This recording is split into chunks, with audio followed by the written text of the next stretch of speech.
My guest today is Professor Ayşegül Özsomer Tunalı. She is one of the world's foremost thinkers in marketing and brand building. She has over 20 years of experience in research, consulting, and teaching in the United States and in Turkey. She has many publications in global marketing journals, and her papers received several awards. She is the co-author of the book, The New Emerging Market Multinationals. We discuss two topics today. First topic is how can brands navigate the economical crisis? And the second topic is about the emerging brands. How can a brand emerge out of their own country and become multinational? And what are the strategies behind that? Thank you for listening. Welcome, first of all. Thank you. It's Thank good you to for have you. inviting me. Yeah, I mean, I used to attend your classes, but now it's vice versa. Then you are attending my podcast and YouTube recording. So we kind of switched roles now. But I'm happy that you were able to attend. Professor Özsomer, I mean, I have a question because at the moment we have a new variant of COVID, which is Omicron, which affects the markets, although we don't know how bad it's going to be, or if it's going to be good or bad. And on the other hand, in our country, in Turkey, we are going through a deep economical crisis now. Yes. And we know that these conditions put a lot of stress on everyone, but especially small and medium business owners are quite vulnerable to economic downturns. So I know that last year you published a research based on Greek economical crisis, one of the toughest and longest crisis on a global scale.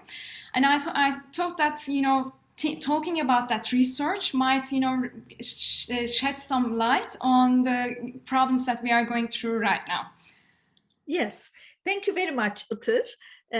It's a pleasure being here, and thank you for giving me the opportunity to talk about this research, which we did with a team of Greek researchers in Greece, focusing on small and medium-sized enterprises, because we found out that through 2008 to 2014, during the deepest time of the Greek economic crisis, 230,000 SMEs went out of business.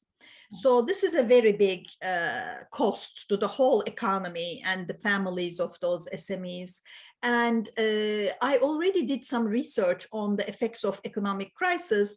Unfortunately, living in Turkey, we know that we have our economic crises of our own, in addition to globally generated ones. So we contacted initially, we studied 250 SMEs from all industries. So we didn't focus on any industry. And later, 6 months later, we followed them up. And we found out that 189 of them were still in business versus the rest had gone out of business, even only in a 6-month period. And these were already the SMEs that, were in business, because there were some that already exited. So this gives us a nice way to look at what works during a crisis, a deep, prolonged crisis.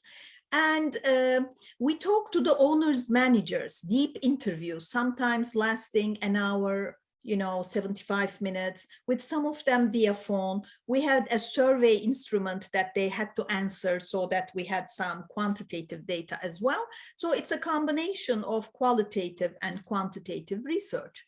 Now, what we found, shall I talk a little bit about that? Yeah, about the key highlights would be great, yeah. Yeah. Looking at the ones who survived and asking them, first we asked them and then asking them again what you did, they said a couple things. Now, the first one, which is most relevant, I think, for your audience in terms of marketing, is how they changed the content of marketing. Normally, we have our products, we design a value proposition, and then we advertise it, we communicate it. So there's a lot of money spent on advertising, etc. Now, what we found is the surviving ones shifted that budget to increasing the quality of their offers, while changing, also trying to create a new value proposition. So they were very, so number one, they were very customer and market oriented.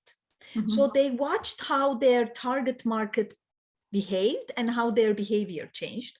And then they modified their service or product offers. And as they did that, some of them, many of them, pushed the quality level up, which is, I think, quite counterintuitive, because we have this knee-jerk reaction, which is like, okay, if the economic crisis, household incomes on average go down, so people have less money, so let's offer them cheaper products. We found just the opposite by finding new product features that people value more and increasing the overall quality, reliability, durability, and improving a little bit their image. They were able to be preferred. So let me give you an example. For example, people are going to be much more cautious with their decisions during crisis, with their purchase decisions. So they are going to evaluate more, compare alternatives, try to find good value. So good value there is very important. So for example, let's say you're going to buy loungewear, and you still have your necessities of your children, of your household, you know, or if you're a small business, of your small business. So you still have to buy things, but let's give the example of a loungewear. You're going to probably buy much less. So you're going to choose it much more carefully. So you want it to last. So quality is going to be important. And style is going to be important. So something that's of higher quality and higher style, which you can wear at home, but also maybe when you go out with a jacket, it's nice looking, it's casual, maybe lunch with friends, you know, so people start expecting more than one use from what they buy. And that's why quality and durability and style become critical. Another thing is, that increased image perception increases the likelihood of these products to be chosen by your target market. And loyalty is very important here. It's very important not to lose your loyal customers during a crisis. So by offering them better products, you're actually able to keep them. So you can think of this as a retention strategy rather than acquisition. Retain, build the engagement, build the satisfaction of your existing customers, give them more quality. Don't increase the price. Maybe you will sacrifice a little bit of the profit margins. So giving them quality at reasonable, accessible price is going to be very important. And this is, we found this to be the same for business to business as well as business to customer segments. So it's quite interesting because, I mean, contrary to what we know, as you said, I mean, when there's a crisis, so the consumer demand goes down, and the first reaction from brands and from companies is to get the prices down. And there's like a fierce competition between brands for lower prices. And that's the first reaction that everyone takes, right? Yes. However, we know that reducing the prices has a very long-term effect, can have very long negative effects. Yes. Yes. Once that you lose that brand perception and you teach the customer to buy with lower prices, that deterioration is hard to reverse, right? Yes, definitely. As we all know, there's a very strong perceived association between price and quality. So the price is used as a signal of quality by many customers. So if we decrease our price during the crisis, I mean, we're telling the customer that, you know, I was selling you too expensive before. If I'm able to do that, then the customers start thinking, if they were able to decrease prices, why were we buying this so expensive? So that's number one. Number two is prices are learned and they are dynamic. So as you decrease the price and as you keep decreasing it, or you put your product on sale too frequently, customers start expecting that. And the reference price, the price that they perceive as the fair price, goes down. And then when things pick up, hopefully, whenever they pick up, it's very difficult to take that brand up again.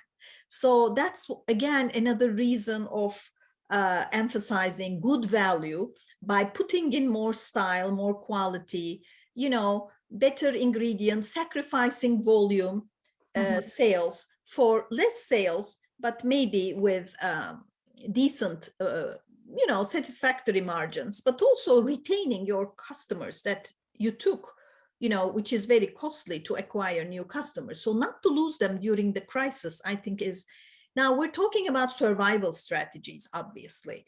If you want to grow, if you are very aggressive, if you have the finances, maybe you can introduce alternative brands, like a fighter brand to satisfy the low price segment as well, but not with your original brand. If you have only one brand, you don't want to decrease that and tarnish its image or perception. And also, tarnish its image with a very panicked approach, right? Yes. Because building up that brand perception, we know that it takes years and also time and effort and budget as well to build that brand perception. Definitely. And the first thing I think the brands should learn is not to panic and try to think long term, because every crisis, we know that although it might last quite long, every crisis goes up after a certain while. Yes.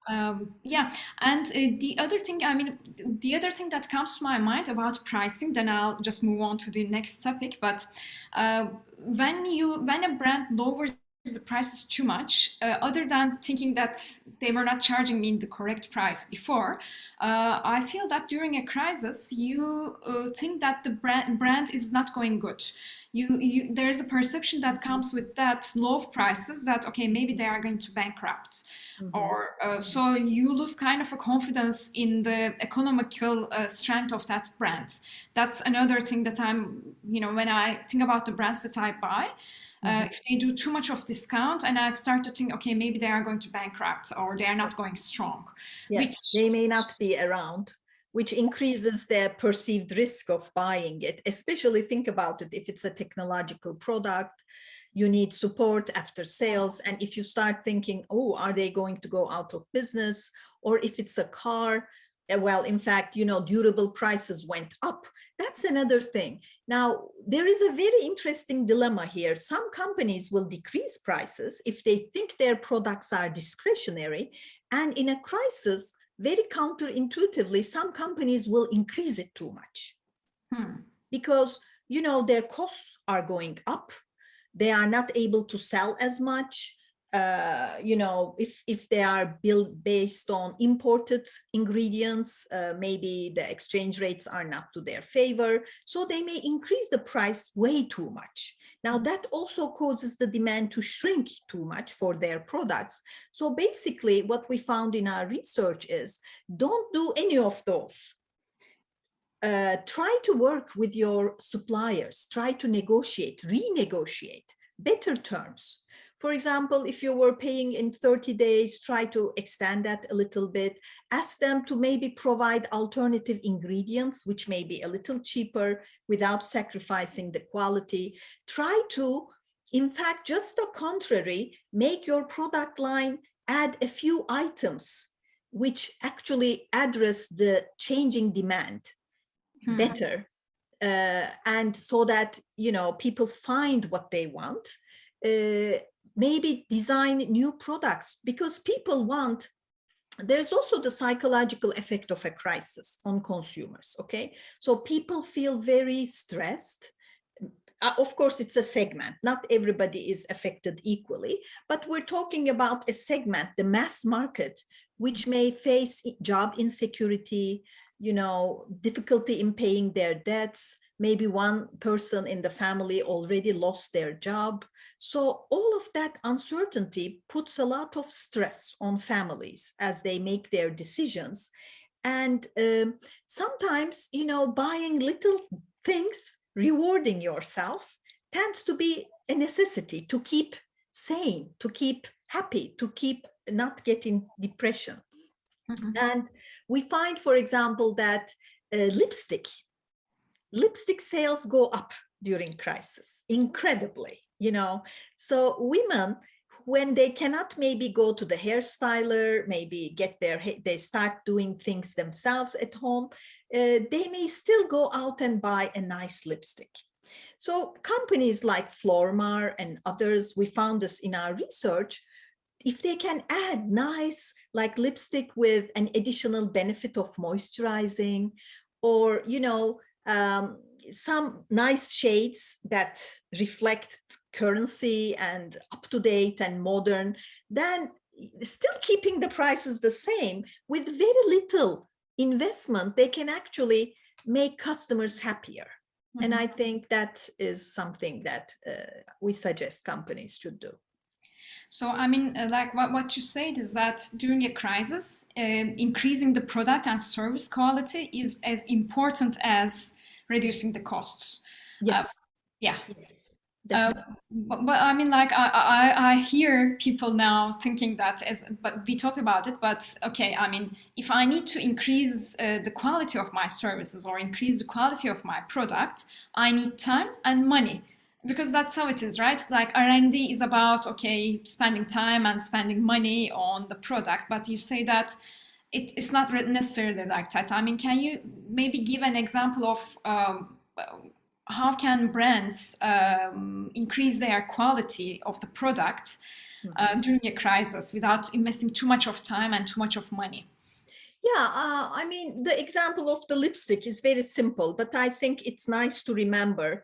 By adding nice, something like a moisturizer or staying longer, some additional benefit where the person will get more out of the same product. So I think that would be, so it doesn't really add too much to the price, but it actually enhances the value. So lipstick with moisturizer, long-lasting lipstick with moisturizer. So all of those are nice value. If I'm going to buy one lipstick or a couple, it may help me choose that. Another example, I keep thinking about beauty, because beauty will elevate our mood. Like if you're making a moisturizer or just a regular cream, for example, ladies use those shine, BB creams. Mm-hmm. Like BB cream is actually came up during a crisis. It has moisturizer and it also has the foundation, the tint. Mm-hmm. So putting two benefits together, wonderful. So that's the type, you already have your moisturizer, you already have your foundation. For a company, putting them together in creative ways, customer-oriented ways, is what we talk about. Also, let's say you're designing loungewear, not designing something with too thick of a fabric, increasing the quality of your garment because they are going to wash it frequently.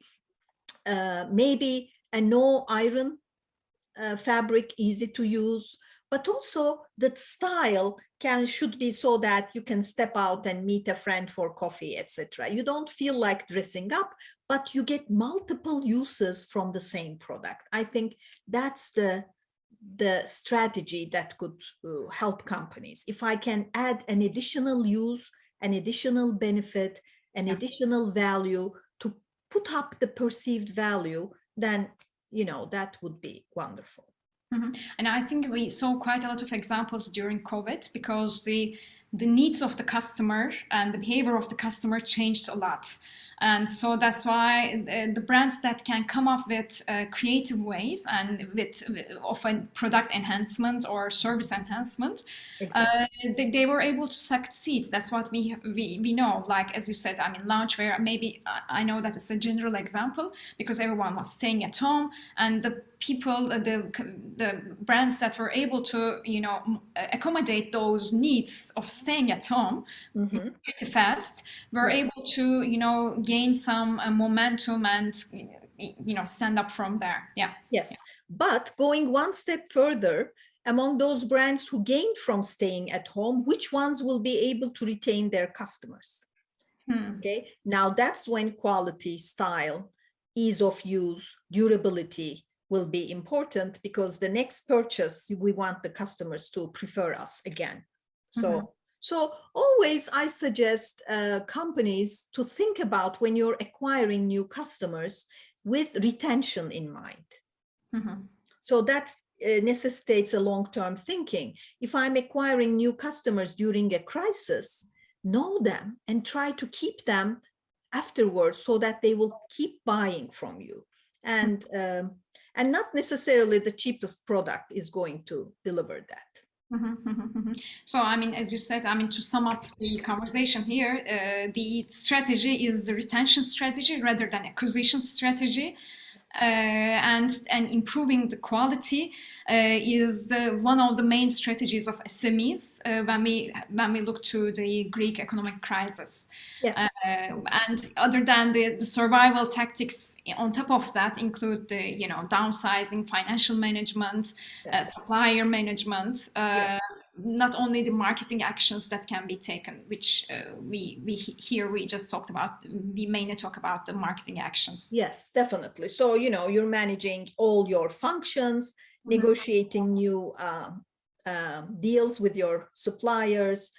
Finances, we found out that those companies who do not have a large credit, of course, are able to survive. So very cautious financial management is critical. And downsizing, obviously, the realities of the market is going to be downsizing, but maybe also changing the quality of the people you hire. Some companies actually, a crisis is a big recruiting opportunity for human resources. Some of those high quality people that you would not, as an SME, be able to hire may become free during the crisis. So it may even be a good time selectively bringing in some good talent during the crisis, especially in marketing, designing new products, etc. Oh, yeah. To sum up this part, one final sentence, I saw that one of the key highlights is that entrepreneurs' personal traits influence SMEs' economic and market orientation, which then impact the performance. So if the entrepreneur is positive about the future and can think widely with an open mind rather than a panicked mind, their survival rates are affected by that. That's also another thing to hear.